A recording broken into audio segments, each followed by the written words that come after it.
सभी को जय माता की, जय श्री कृष्ण। सभी को नवरात्रों की बहुत बहुत शुभकामनाएं। मैं अनुपमा शर्मा एक नई कथा लेकर हाजिर हूँ। ध्यान से सुनिएगा, पसंद आएगी लाइक सब्सक्राइब कमेंट शेयर अवश्य कीजिएगा। एक परिवार था, उनके यहाँ लड्डू गोपाल जी थे और वो परिवार लड्डू गोपाल जी की बहुत ही सच्चे भाव से सेवा किया करता था। उस परिवार का जो मुखिया था वह गुड़ बेचने का काम किया करता था, तो इसीलिए वो गुड़ का ही भोग अपने लड्डू गोपाल को लगाया करते थे और भगवान जी स्वीकार भी करते थे। इसी तरह चलता रहा,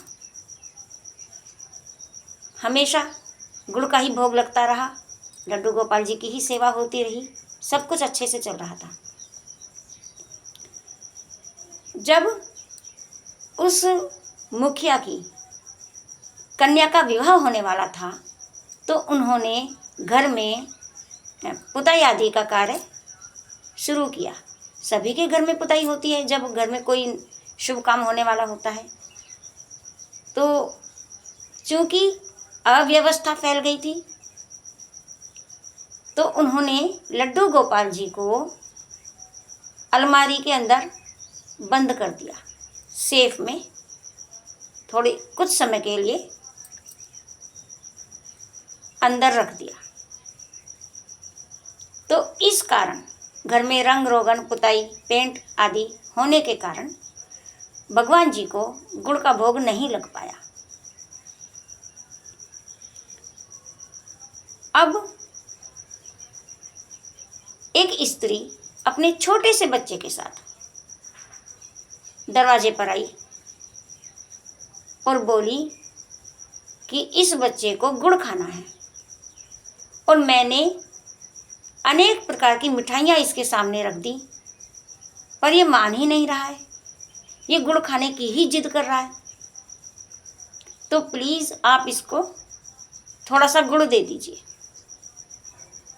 वह बालक देखने में इतना खूबसूरत था, इतना आकर्षक व्यक्तित्व था, इतनी खूबसूरती थी उसके अंदर कि वर्णन नहीं कर सकते। उस घर के मुखिया ने बच्चे को अपनी गोद में बिठाया और बड़े प्यार से गुड़ खिलाया।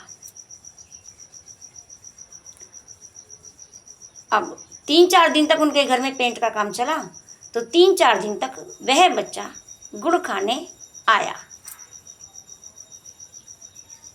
पेंट का काम पूरा हो गया, लड्डू गोपाल जी अपने मंदिर में फिर से स्थापित कर दिए गए, उनको भोग लगा दिया गया, परंतु उस दिन बच्चा नहीं आया।